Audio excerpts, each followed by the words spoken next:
Now, I noticed the dog park, but I noticed that it is not open to the public at this time. Again, that's because of staffing. There's only one person in charge. So right now, we have no extra cameras on the park. Ideally, we'd like to have an exterior opening so that people can come in after hours, and cameras to make sure that we see what's going on when he's not here.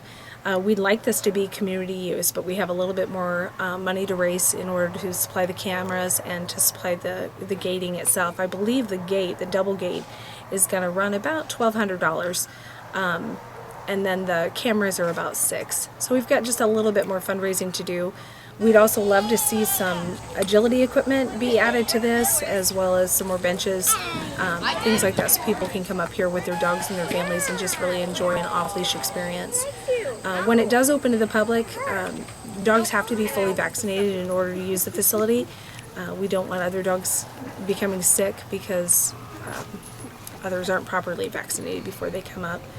And that's kind of a learn as you go process as far as how things are going to work out.